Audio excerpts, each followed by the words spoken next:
Good morning sa lahat. Tara, basa na tayo nating libro guys. Magandang balita, Biblia. Today is 23 March 2024. Nandito na tayo sa aklat ng awit, chapter 133. Pakisabayan ako ng basa guys, para pare-pareho tayo dito matuto. Papuri sa mapayapang pagkakaisa, isang awit ng pag-akyat upang sumamba. Awit chapter 133 verse 1, napakaligaya at kahanga-hanga sa ating pagmasid.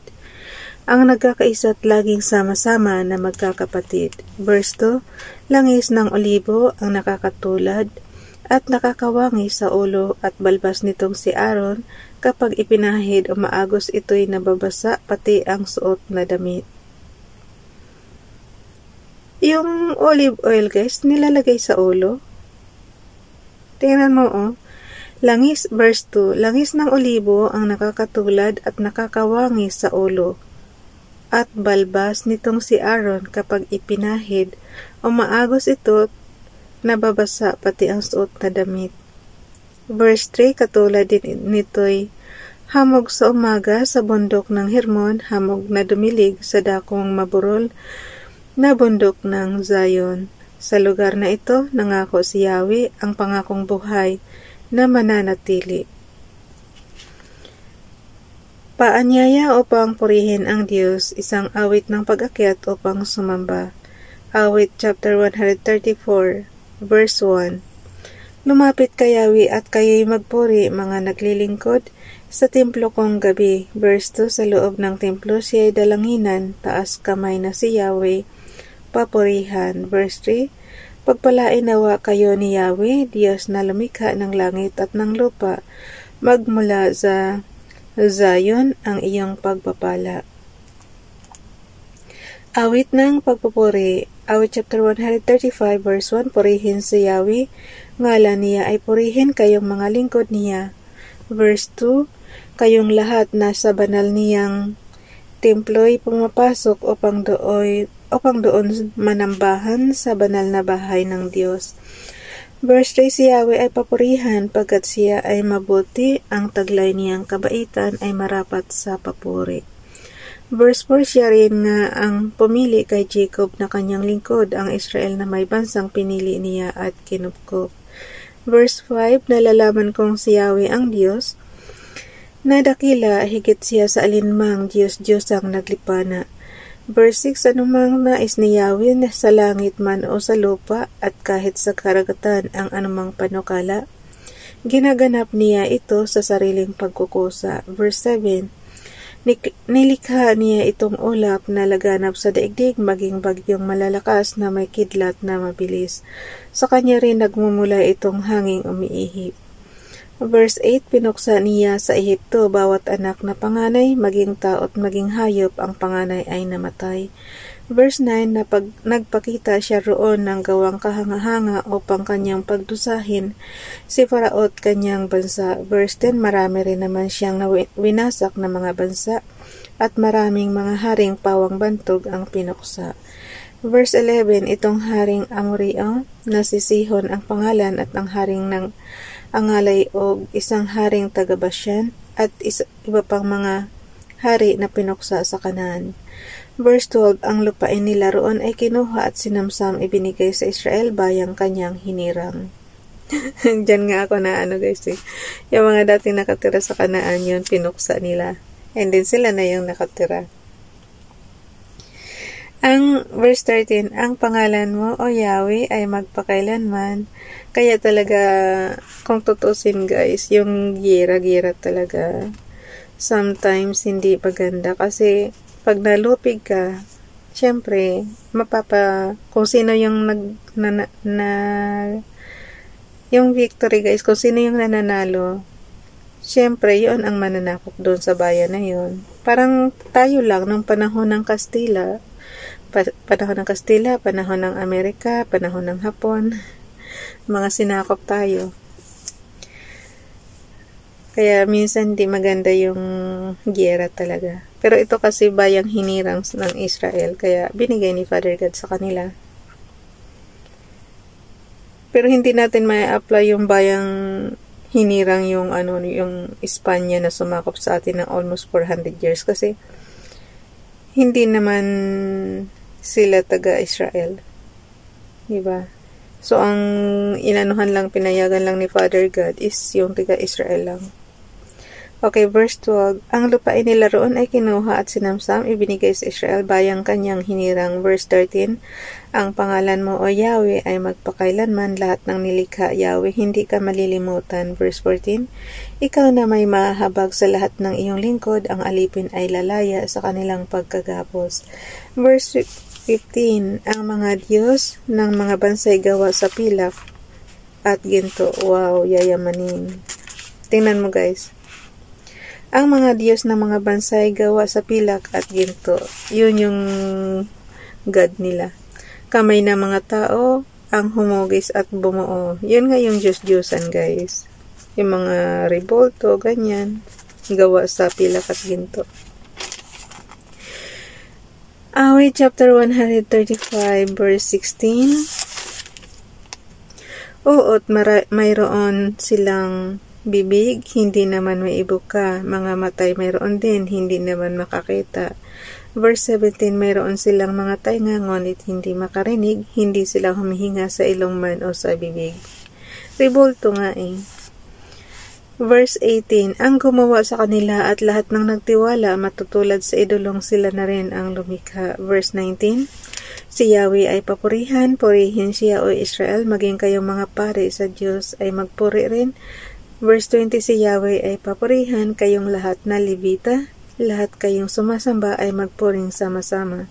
Awit chapter 135 verse 21, ang Diyos na nasa Zion ay sambahin at purihin, si Yahweh papurihan sa templo ng Jerusalem. Purihin si Yahweh. Awit chapter 136, pasasalamat, awit ng pagpapasalamat. Awit chapter 136 verse 1, purihin si Yahweh sa kanyang kabutihan, pag-ibig niya ito na ay laging tapat kailanman. Verse 2, pinakadakilang Diyos ng mga Diyos ay pasalamatan, pag-ibig niya ito na ay laging tapat kailanman. Awit chapter 136 verse 3, ang Panginoon ng mga Panginoon ay ating pasalamatan, pag-ibig niya ito na ay laging tapat kailanman. Verse 4, dakilang himala at kababalaghan, tanging kanya lamang, pag-ibig niya ito na ay laging tapat kailanman. Verse 5, itong kalangitan, kanyang ginawa ng buong kahusayan, pag-ibig niya ito ay laging tapat kailanman. Yan nga yung lagi kong tinatanong eh.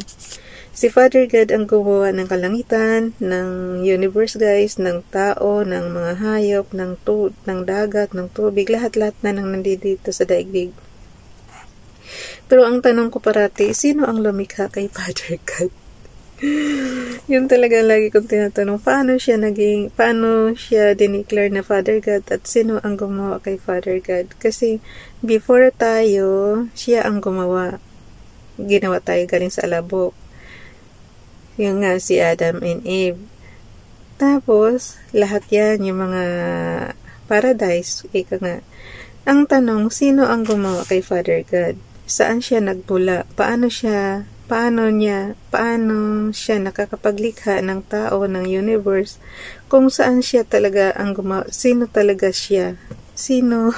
Paano ko ba explain? Ang tanong na lang, saan nagmula si Father God? Yun lang talaga parati kong tinatanong. Paano siya nagkaroon ng kapangyarihan ng ganon? Lahat magagawa niya. So, kung tayo may ninono galing kay Father God, si Father God saan galing? Ang lalim ng tanong ko. Okay. Ulitin natin. Verse 5, itong kalangitan, kanyang ginawa ng buong kahusayan, pag-ibig niya ito na ay laging tapat kailanman. Verse 6, nilikha ang lupa at pati ang tubig nitong kalaliman, pag-ibig niya ito na ay laging tapat kailanman. Verse 7, siya ang lumikha, siya ang gumawa ng araw at buwan, pag-ibig niya ito na ay laging tapat kailanman. Verse 8, nilikha ang araw upang sa maghapon at siya tumanglaw, pag-ibig na ito na ay laging tapat kailanman. Verse 9, at kanyang nilikhang pananglaw kung gabi, bituin at buwan, pag-ibig na ito na ay laging tapat kailanman. Verse 10, ang mga panganay ng mga Ehipsyo ay kanyang pinatay, pag-ibig na ito na ay laging tapat kailanman. Huwag kayong maano dyan guys ha, kaya niya pinatay mga panganay para pakawalan yung mga inalipin ng Ehipsyo na Israel. So, huwag kayong maano dyan na pinatay ng mga Efesyo. Ano talaga yan? Ginawa talaga yan na miracle para palabasin na yung mga Israel sa Ehipsyo. Sa panahon ni Moises yan, guys.